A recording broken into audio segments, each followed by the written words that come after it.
al punto de que el agua entraba a la barca. Pero Jesús estaba dormido.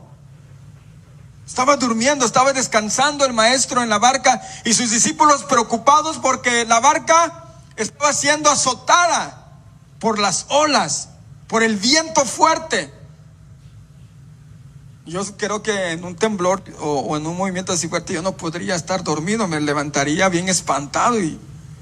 Pero el maestro, él sabía lo que estaba haciendo. Estaba descansando, estaba en su momento de descanso y los discípulos espantados fueron a despertar a Jesús y le dijeron: Maestro, despierta, sálvanos, que perecemos. Al momento Jesús, con toda la calma del mundo, se levanta y le dice a los vientos, a la mar, que se detenga. Y enseguida la Biblia dice que el viento y las olas se detuvieron. Al punto que los discípulos siempre se quedaban preguntando y diciendo: ¿quién es este hombre que hasta el mar, hasta los vientos le obedecen? ¿Quién es este? No habían mirado tal cosa, no habían escuchado que una persona le hablara a la naturaleza y que la naturaleza lo escuchara. Pero Jesús era el Todopoderoso y sigue siendo en este tiempo el Todopoderoso. Y Jesús apenas, regresando al versículo que leímos, a los versículos, Jesús apenas había alimentado a 5,000 personas con 5 pedazos de pan y 2 peces. Y los discípulos, dice la Biblia, que no habían entendido todavía lo que había pasado. Iban anonadados, iban sorprendidos. Y Jesús les dijo: vayan al otro lado, suban a la barca y vayan al otro lado. Al rato yo los miro allá. Nunca le preguntaron: Jesús, ¿y cómo vas a llegar? ¿Quién vas a pedir un Uber? ¿Te vas a dar la vuelta? ¿Cómo le vas a hacer para llegar al otro lado? Ellos obedecieron, se subieron a la barca. Cuando iba a unos 4 kilómetros adentro del mar de Galilea, dice la Biblia que se levanta de nuevo el mar.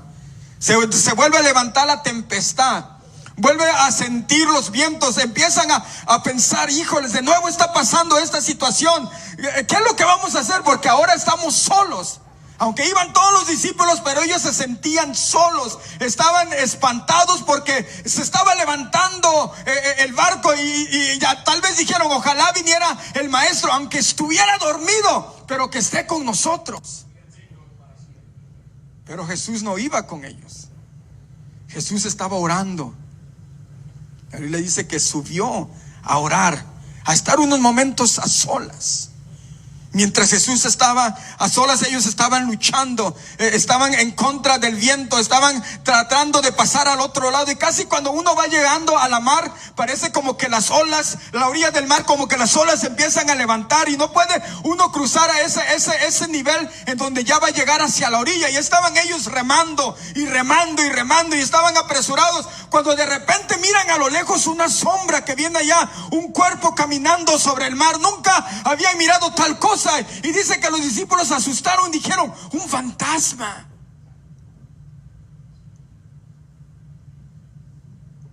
¿Se imaginan, hermanos, mirar en la oscuridad? Nosotros ya sabemos la historia, pero ellos no sabían lo que estaba pasando. Un día Criss Angel, el mago más famoso de los Estados Unidos, que tiene un show aquí en Las Vegas, preparó un show donde él camina sobre el agua de una alberca. Yo lo miré, lo cruzó sobre el agua. Y le preguntan a Criss Angel: ¿entonces Jesús también era un mago? ¿Hacía trucos? Criss Angel le responde: simple, esto es simple. Si Jesús, imagínate Jesús hace 2000 años, caminando con sus discípulos con sandalias, en unas calles con polvo y donde no hay pavimento, pero detrás de ellos vienen 2 troques. En Colombia les decimos 2 mulas. Ya me entendieron, ¿verdad? 2 mulas, 2 camiones llenos de tecnología, llenos de cables, llenos de computadoras. Entonces, si te imaginas, si tú crees que es posible que Jesús haya caminado de esa manera hace 2000 años, sí, Jesús sí hizo magia. Pero si Jesús iba solamente con sus discípulos y una barca de madera donde se le podía meter al agua, Jesús realmente caminó sobre el agua. Chris Angel lo aceptó, pero los discípulos era muy difícil de aceptar cuando el maestro había hecho milagros, cuando el maestro había ya resucitado a un muerto, cuando el maestro había sanado a un hombre de una mano seca, cuando el maestro había ya multiplicado el pan y los peces y le había dado a 5,000 personas.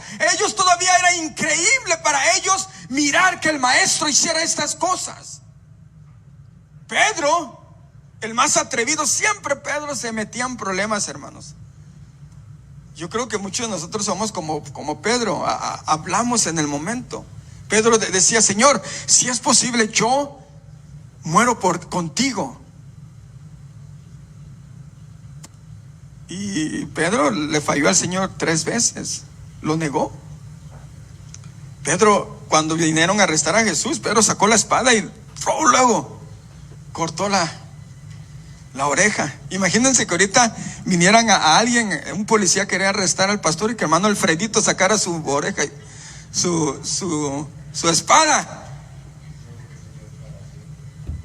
Y Pedro siempre era el más aventado, decimos los mexicanos, el más aventado, el más atrevido, ¿verdad? Cuando Jesús les preguntó a los discípulos: ¿quién dice la gente que soy yo? Pero dice los discípulos: pues que eres Elías, eres Juan el Bautista. Y Jesús: pero ustedes, ¿quién dicen que soy yo? Pedro: Señor, yo. Y Pedro le dijo: tú eres el Cristo. O sea, él era a veces fallaba y a veces acertaba. Y en esta ocasión está en esa situación en donde Jesús estaba a punto de hacer este encuentro, algo personal entre él y Pedro.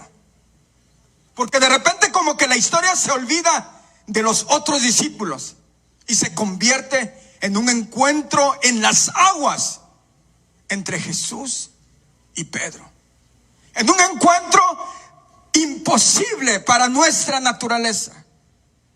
Porque nosotros podemos tener un encuentro en un mundo natural con Jesús. Podemos tener un encuentro en una situación tan normal y tan natural.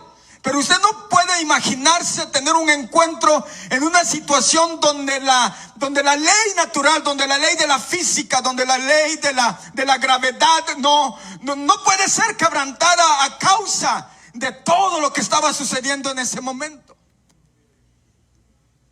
Pero Jesús conocía a Pedro y necesitaba a Pedro. Y es importante que Pedro pasara por estas situaciones. Como todos los varones, es importante que entremos en nuestra tempestad, que entremos en nuestra tormenta. Porque la barca para Pedro representaba su seguridad. Al no salirse de la barca, él estaba seguro. Acuérdense que Pedro era pescador. Y claro que él conocía el mar. Claro que él sabía nadar. Claro que tal vez si caía de la barca de una u otra manera, no era la primera vez que Pedro se encontraba en una situación adversa en el mar. Pero los demás no. La mayoría de los discípulos nunca habían pescado. Nunca se habían encontrado en esta situación. Pero Jesús caminó hacia donde estaba Pedro. Y Pedro dice: Señor, si eres tú, manda que vaya yo. Y Jesús le dijo: ven, sal afuera, Pedro. Y Pedro, dice la Biblia, que empezó a caminar, empezó a andar. Amén, empezó a andar, empezó a caminar hacia donde estaba el maestro. Y dice la Biblia, en inglés tengo un problema con lo que dice la Biblia, en español no tanto, porque en inglés dice: y Pedro miró el viento. He saw the wind. Y el viento no se puede mirar, ¿verdad? En español dice: y miró la fuerza del viento. Si somos muy técnicos, que a mi hijo le gusta ser muy técnico, tampoco se puede mirar la fuerza del viento. Pero entendemos el lenguaje que tal vez estaba sintiendo la fuerza del viento. Amén. Pero lo que yo quiero tal vez entender es que Pedro estaba entrando en un mundo sobrenatural. Ya salimos del mundo natural y entra a lo que Jesús iba a hacer en su vida. Y empieza a mirar la fuerza del viento, de la tormenta que él iba a enfrentar. Cuando iba a ir delante de lo que lo acusaban, que él conocía a Jesús. Jesús le dijo: Pedro, Satanás ha pedido zarandear tu alma. Pedro empieza a mirar esa tormenta que se le acercaba. Esa tormenta que iba a mirar a su maestro ser golpeado. Esa tormenta que iba a mirar a su creador ser crucificado en la cruz del Calvario. Yo creo que Pedro fue lo que miró. Cuando empezó a mirar, dice la Biblia que tuvo miedo y se empezó a hundir. Y él no nadaba, no empezó a nadar, sino empezó a gritar: Señor, sálvame, sácame de esta tormenta. Señor, sin ti yo no puedo. Señor, por favor, extiende tu mano y levántame.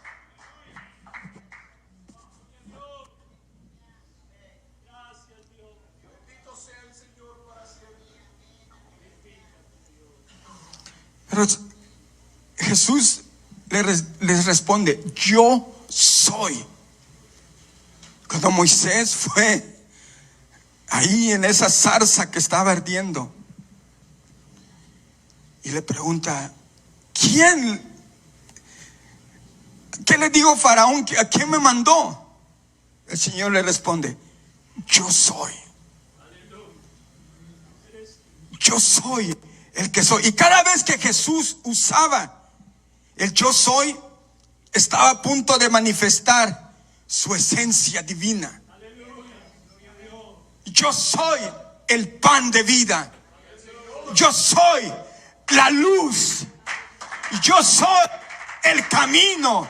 Yo soy la vida. Yo soy la verdad. Yo soy el alfa, la omega, el principio, el fin, el que estuvo muerto. Por eso Pedro sintió esa seguridad, porque escucha la voz de su maestro que dice: yo soy. Y sabía que algo divino iba a pasar al encontrarse con Pedro sobre las aguas.